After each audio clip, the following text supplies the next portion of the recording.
Welcome to the Pit Stop Ranch, where we've stopped worrying and just simply embrace the fact we have a carcane problem. Today, we are going to be replacing this portion of the floor. So, let's start throwing some sparks. See how far we get. Okay, our first step is I need to figure out where I need to cut. And if we look at the piece here, you see, other than being quite dirty, it goes all the way up and then does this bend up here. So it goes into the toe board. We got a seam here in between the toe board and the floor. So I think I'm going to cut along this seam here, and then I want to cut along this edge here. It's not bad back here. The big question is here, where do I cut it? Do I try and get it underneath here and de-stitch weld it and then butt and or unspot weld it from the seat frame? I think my best bet is just to cut right here and then do the same thing over here. Or actually what I need to do is cut here and then take this piece, lay it down, see where it matches up, trim it, and scrub it in there. So that's, I think, actually what I need to do first.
Keep picking at this.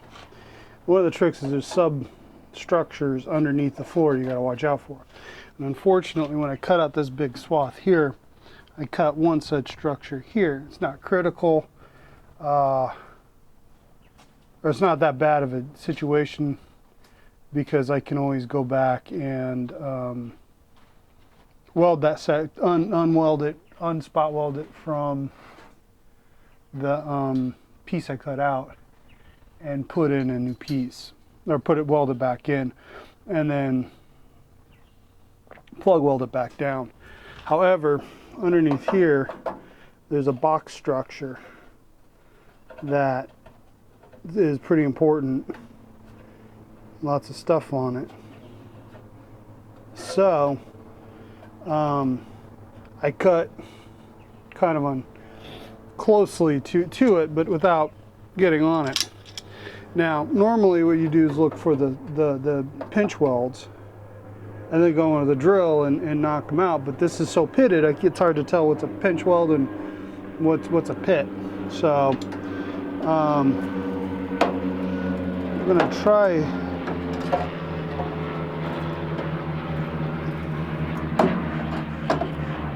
peeling up on the floor and look for where it's an obvious pinch weld.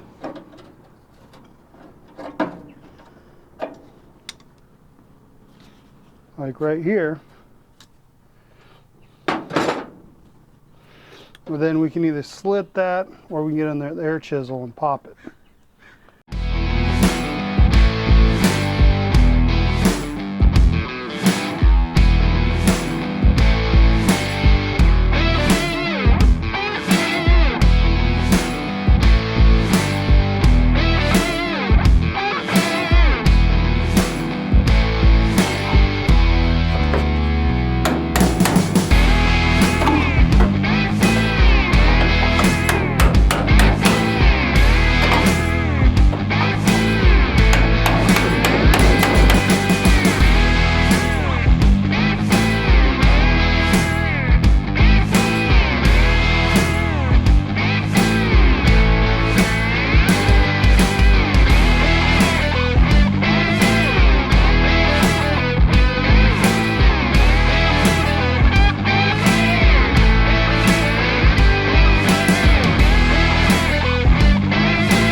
solid floor. Great upgrade over the porous one that we cut out, and we welded this one in. A little more cleanup, maybe a little metal working. Biggest thing now is this is a nice looking piece, and the rest of it looks a little bit shabby in comparison. But you know, we've got a bit more metal working to do. We have to fill up the void here where the trans comes through, and we've started on it, but I'll show you in the next episode. And then fill these holes around here to clean them up, and then after that, after we get all this in, then it's figure out the trans shifter situation and finish up the pedals, make the pedals right and work. But we're making progress, and you'll keep seeing us work on this. And remember, we are professionals, just not at this. So feel free to comment and talk about alternative ways you could accomplish the same thing, or hopefully even a better way. We're happy to hear everybody's comments, and look forward to hope you look forward to the next installment of our work on Jimmy. Talk to you soon.